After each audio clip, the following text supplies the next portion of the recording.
Astaghfirullahaladzim, astaghfirullahaladzim. Liridha'illahi ta'ala ila hadratin Nabi Mustafa Muhammadin sallallahu alaihi wasallam syai'ulillahi lumul Fatihah.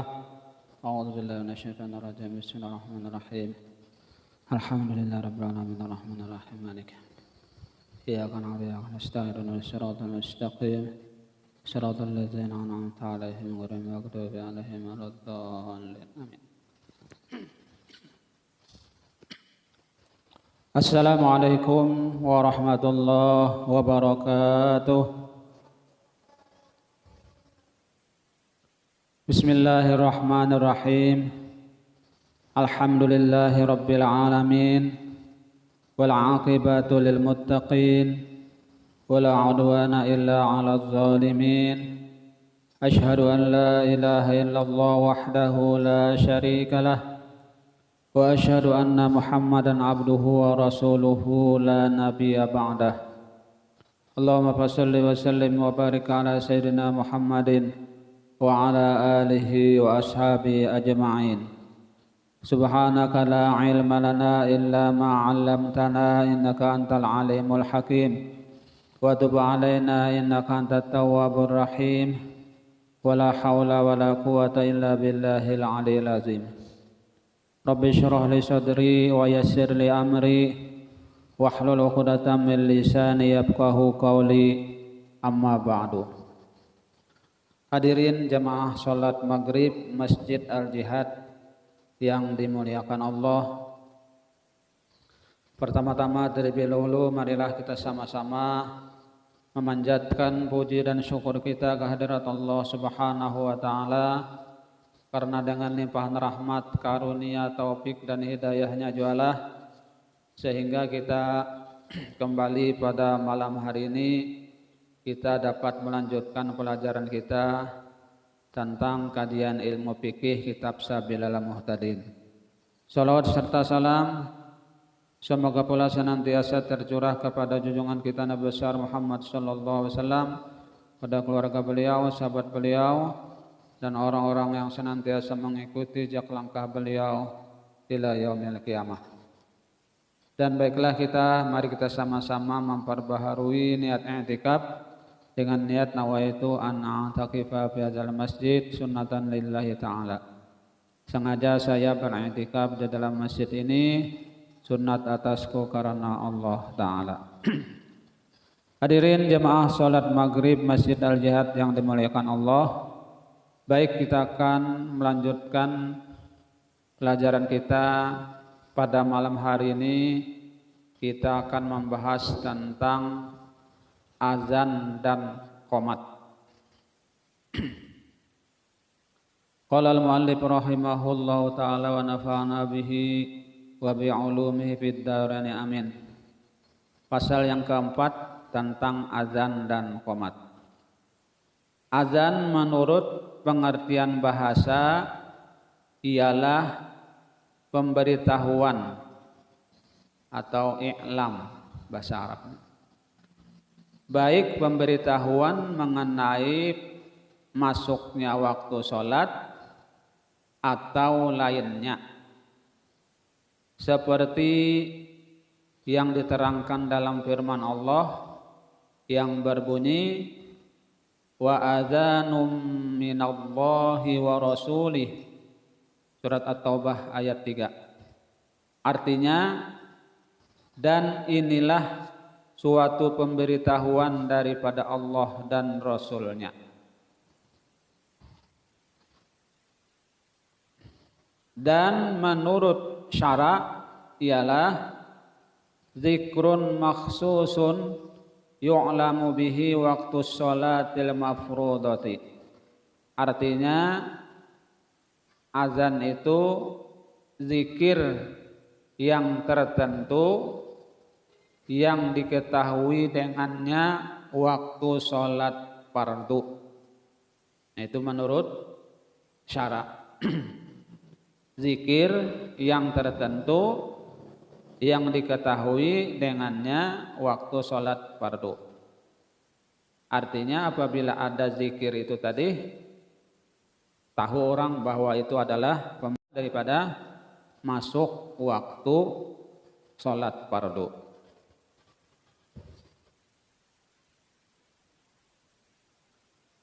Iqamah menurut bahasa mendirikan.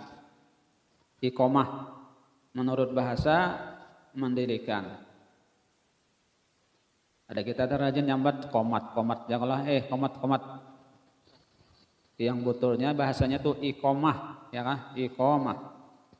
Iqamah artinya mendirikan, artinya sholat atau hampir didirikan. Dan menurut syara zikrun mahsusun ya'ti bayanuhu. Artinya zikir yang ditentukan yang akan diuraikan kemudian. Iqamat tadi. Dinamakan iqamah itu zikir karena dengannya didirikan sholat. Karena dengannya didirikan sholat. Apabila sudah iqamah berarti orang hendak mendirikan sholat. Kalau azan itu hanya pemberitahuan masuk waktu. Ya. Nah. Adapun dalil azan dan qomat sebelum adanya ijma' ialah dari Al-Qur'an. Di antaranya firman Allah yang berbunyi Iza nudiya lis-sholati min yaumil jum'ati fas'au ila zikrillah. Yang artinya apabila diseru untuk menunaikan sholat daripada hari Jumat, maka segeralah kamu untuk mengingat Allah. Itu dalil nas Al-Quran, dalil azan dan iqamah. Quran surat Al-Jumu'ah ayat 9. Dan diterangkan dalam hadis Iza hadaratis sholatu fal yu'adzin lakum ahadukum. Artinya apabila sampai waktu sholat hendaklah azan bagi kamu oleh salah seorang dari kamu. Apabila sudah sampai waktu, ujar hadis Nabi, ya, hendaklah azan bagi kamu oleh salah seorang, artinya memberitahuan tadi. Hadis riwayat Bukhari dan Muslim dari Malik bin Huwairis. Diterangkan di dalam hadis yang diriwayatkan oleh Abu Daud dari Abdullah bin Zaid melalui sanad yang sahih yang katanya ketika Rasulullah sallallahu alaihi wasallam menyuruh menyediakan lonceng untuk dipukul guna mengumpulkan orang-orang untuk mengerjakan sholat. Dalam satu riwayat sebenarnya beliau tidak suka karena sama dengan yang diperbuat oleh orang-orang untuk mengerjakan sholat. Dalam satu riwayat lagi sebenarnya itu adalah sama dengan yang dilakukan oleh awen buan Nasrani, ya kalau betul lonceng-lonceng tuh. Asalnya dahulu Nabi nih kayak mana caranya mengumpulkan orang banyak nih, kada tahu lagi kalimat azan tuh belum nangka itu pun lagi ya kah? Cuman kayak apa caranya supaya nih orang banyak kumpul. Kalau ada ide kayak ini satu kelonceng aja sudah nih, supaya orang kumpulan, ya kah? Walaupun pertama kali Nabi itu kada suka juga, nah itu kan ini menyerupai dengan awen Nasrani, ya kah? Nah, cuman kada ada lagi, kada ada ide lagi, ya kah? Kada ada, yang kita tuh ilham, kada ada lagi kayak apa supaya pas.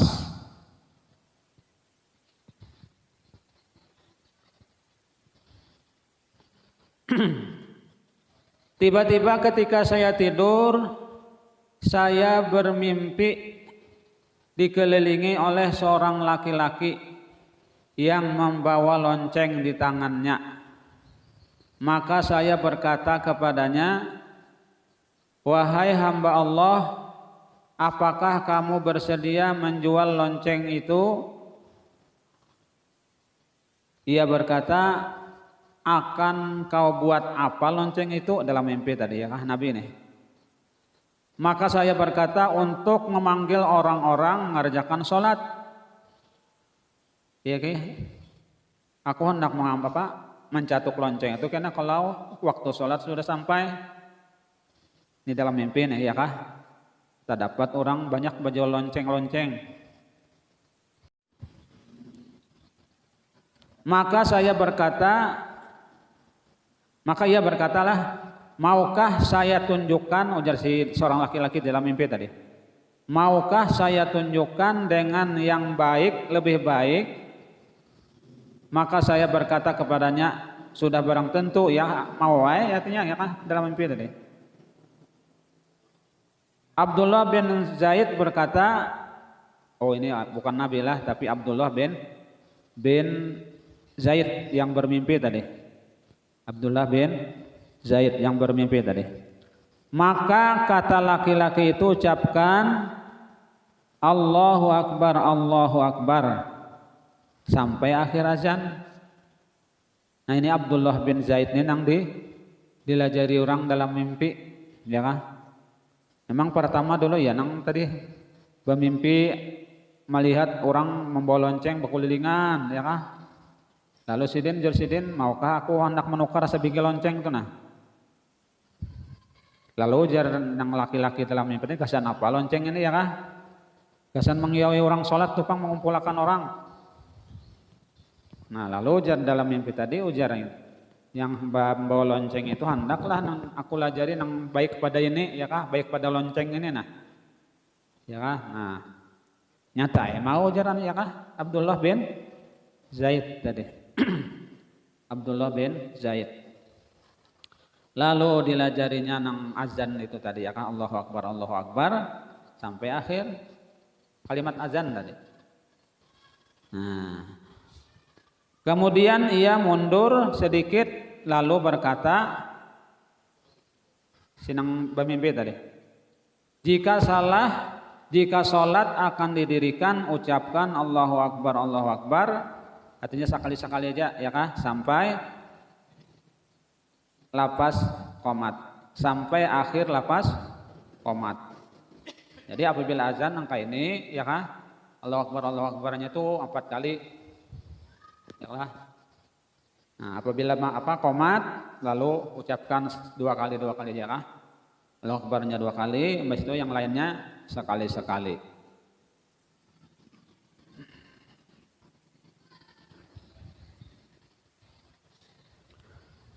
Dan ketika pagi harinya saya mendatangi Rasulullah, ujar Abdullah bin Zaid tadi. Ketika pagi hari saya mendatangi Rasulullah SAW dan saya beritahukan mimpiku itu.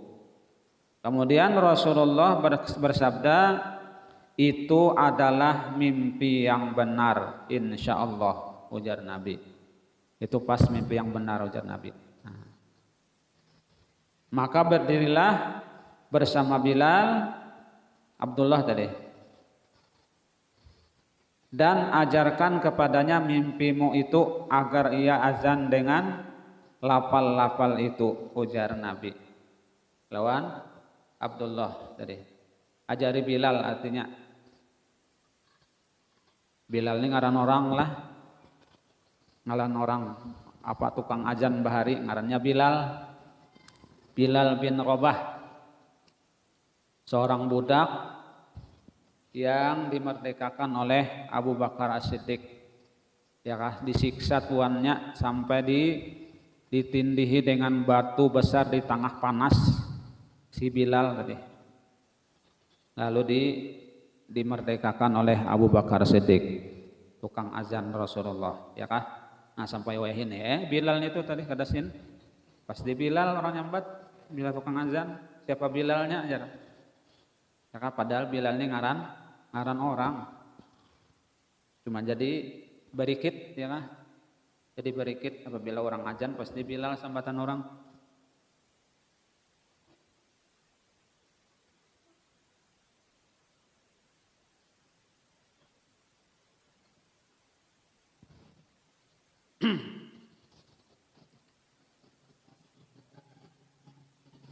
Maka berdirilah bersama Bilal dan ajarkan kepadanya mimpimu itu agar ia azan dengan lafal-lafal itu karena ia lebih kuat suaranya dari kamu, ujar Rasulullah. Jadi Sayyidina Bilal ini suaranya lebih kuat daripada Abdullah tadi, Abdullah bin Zaid. Abdullah bin Zaid ini tukang azan juga, cuman kada sekuat Bilal. Bilal yang kuat mana suaranya ya kah? Ibarat kita tuh melengking suara. Ada perlu pakai sound system mikrofon lagi, terdengar sampai ke ujung benua ya kah? Oh, hebatan Bilal tadi. Nah, bahari mana ada orang sound system ya kah? Kada ada, pakai uciak sekuat-kuatnya aja ya kah? Ya kalau ngejar amang no, ya. Kalinya pun urat gulo nang urat gulo nang kayak jempol.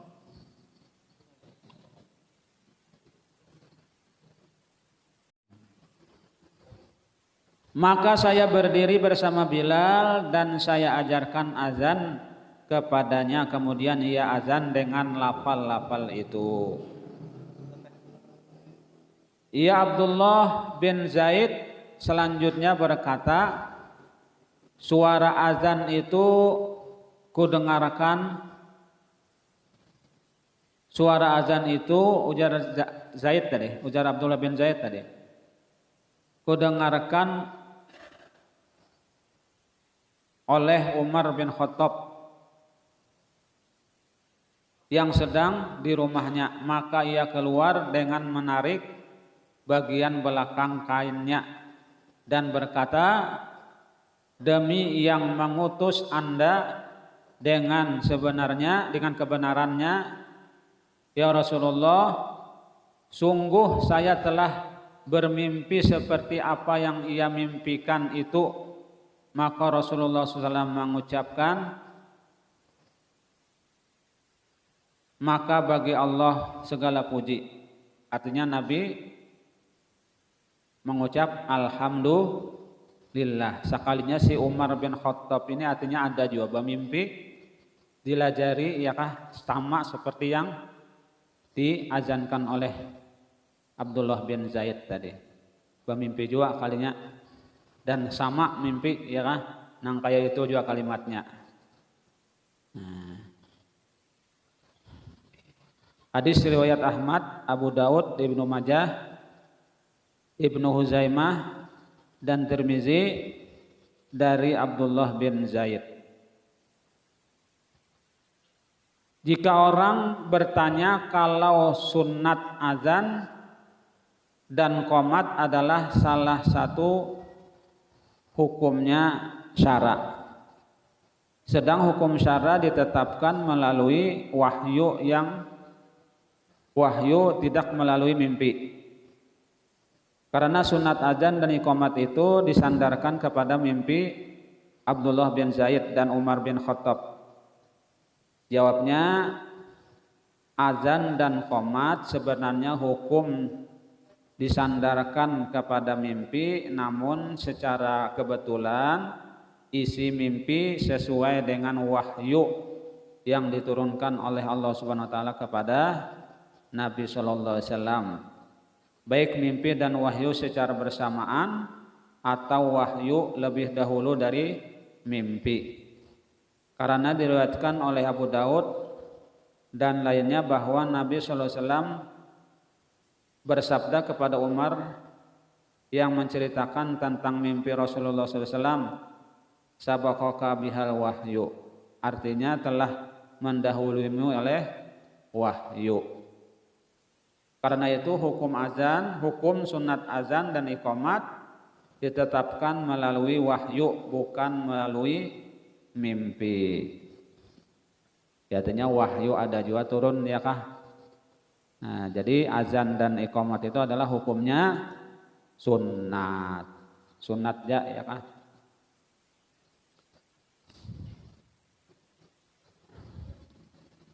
Dan diriwayatkan oleh Barazi bahwa Nabi SAW telah mendengar sendiri lapas azan itu pada malam Mi'raj di atas langit yang ketujuh dan dari malaikat Jibril. Ya kah? Artinya Nabi pernah juga mendengar kalimat azan itu pada ketika terjadi Isra dan Mi'raj di atas langit yang ketujuh. Dan Jibril menarik tangan Nabi agar beliau menjadi imam sholat. Ya kah? Jadi Nabi pun pernah juga sudah mendengar kalimat azan itu ya kah? Ketika hendak didirikannya sholat ya kah bersama para malaikat, para ruh Nabi dan Rasul ya kah ketika terjadinya Isra dan Mi'raj.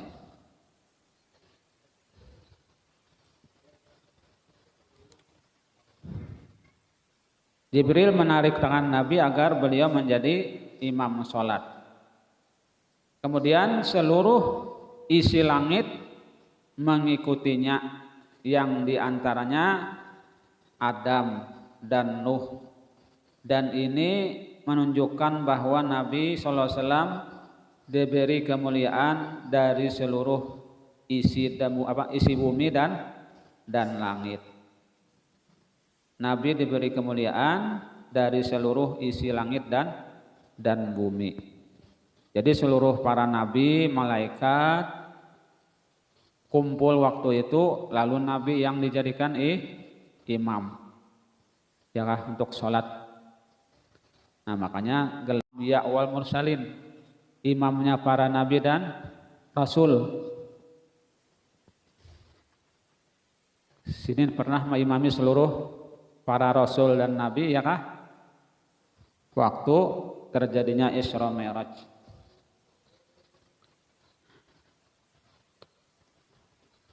Dikeluarkan dari azan yang mencatatkan bahwa sholat semua azan yang disunatkan itu untuk keperluan lain. Dikeluarkan dari azan yang menyatakan waktu sholat semua azan yang disunatkan untuk keperluan lain, seperti disunatkan azan di telinga orang yang sangat cinta karena azan dapat menghilangkan rasa cinta yang seperti itu. Orang yang bersangatan cinta nih ya kah, lalu disunatkan diazankan di telinganya supaya menghilangkan rasa cinta yang seperti itu tadi, sebagaimana yang diterangkan dalam hadis yang diriwayatkan oleh Dailami dari Ali bin Abi Thalib. Diriwayatkan pula dalam hadis lain bahwa barang siapa yang hajat perbuatannya baik manusia maupun binatang hendaklah diazankan di telinganya.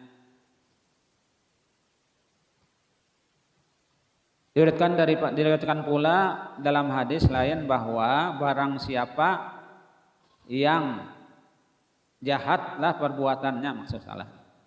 Barang siapa yang jahat perbuatannya baik manusia maupun binatang hendaklah diazankan di telinganya. Jadi apabila orang jahat ya kah, orang nih misalnya terlalu jahat benar perbuatannya, kadakawa diatur, kadakawa dipadahi, coba diazankan di telinganya. Atau misalnya binatang liar benar, binatang apakah ya kah, liar benar binatangnya, coba diazani di telinganya.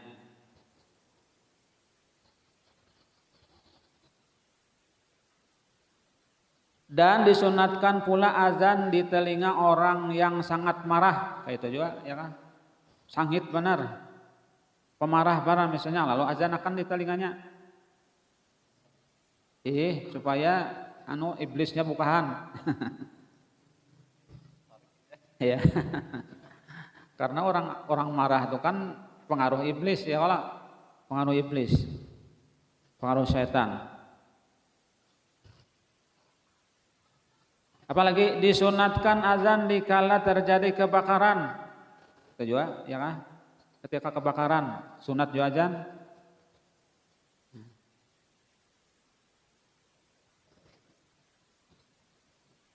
Dikala dua pasukan sedang bertempur sunat juga azan. Azan serta iqamat di belakang orang yang hendak musafir. Nah, nak tulak haji rajin, ya kah? Sunatkan juga azan. Disunatkan azan ketika kejahatan jin sampai ke puncaknya. Karena azan itu menolak kejahatannya.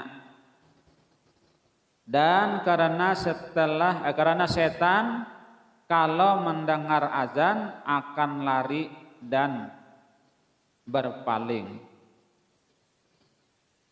Setan kalau mendengar azan akan lari, ya kah? Dan berpaling.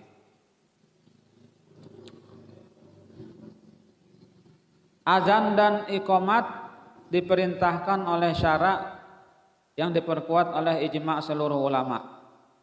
Hanya terjadi perbedaan pendapat tentang hukum azan dan iqamat ini apakah sunat atau fardu kifayah.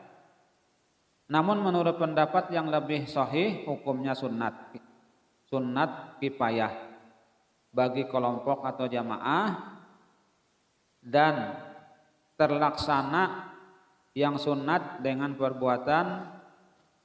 diperbuat oleh sebagian mereka dan sunat ain bagi perorangan. Ya kah perorangan. Jadi jamaah itu sunat juga, ya kah? Misalnya hendak mendirikan sholat, sunat azan. Kalau misalnya songorongan hendak mendirikan sholat, sunat juga azan, ya kah? Nah, sunat ya. Namun kada azan pang, kada apa juga nya sunatnya ya kah? Kada wajib ya kada. Cuma kada mendapat pahala sunat kalau kada azan. Ini disamakan dengan memulai memberi salam. Ya kah? Memulai memberi salam itu kan hukumnya sunat. Memberi salam sunatnya hukumnya, tapi menjawab wajib. Kalau seorang azan pada sesuatu tempat pada sebuah kota besar, maka pahala sunat diperoleh mereka yang tinggal di tempat itu dan tidak diperoleh bagi yang tinggal di tempat lain. Alasannya bahwa azan dan qomat hanya didengar oleh mereka yang tinggal di negeri itu. Dipahami dari yang diterangkan di atas bahwa azan untuk berjamaah cukup hanya didengar oleh seorang dan yang lainnya dari jamaah yang akan datang mendapat pahala karena dengan mendengar seorang dari anggota jamaah sudah melaksanakannya asal sunat bagi mereka yang berada di dalam negeri itu. Jadi setiap negeri itu harus ada sunat, ada azan ya kah? Nah, supaya berpahala. Azan dan qomat hanya disunatkan pada sholat fardu. Yang 5 tidak disunatkan pada sholat nazar, sholat jenazah, dan tidak pula sholat sunat. Sekalipun sholat sunat itu diperintahkan berjamaah. Dan kalau dikerjakan dalam sholat yang seperti diterangkan di atas, hukumnya makruh. Dan kalau dikerjakan dalam sholat yang seperti diterangkan di atas, artinya sholat-sholat sunat ya kah? Kalau misalnya sholat jenazah lalu azan dulu, nah itu makruh.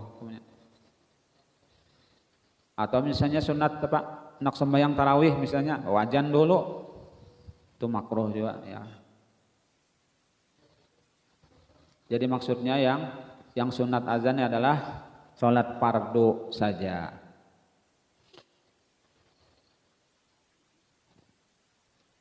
Sedang ya.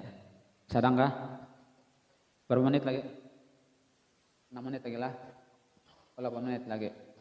Ya, sedikit lagi lah. Karena diperintahkan mengerjakan azan dan qomat tadi pada sholat yang seperti itu dari Nabi SAW dan tidak pernah diperbuat oleh para sahabat. Alhamdulillah sampai di sini yang dapat ulun sampaikan. Mudah-mudahan sedikit banyak ada manfaatnya dan mudah-mudahan Allah Subhanahu wa taala mengampuni segala dosa-dosa kita, dosa kedua orang tua kita, guru-guru kita, keluarga kita, jalan tetangga kaum muslimin dan muslimat, dan mudah-mudahan Allah Subhanahu wa taala mengabulkan hajat kita, baik hajat dunia dan hajat akhirat, dan mudah-mudahan Allah Subhanahu wa taala mematikan kita dalam keadaan husnul khatimah.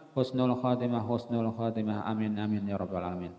Demikian yang dapat kami sampaikan. Mohon maaf apabila ada kekurangan dan kekeliruan. Billahi taufiq wal hidayah. Wassalamualaikum warahmatullahi wabarakatuh.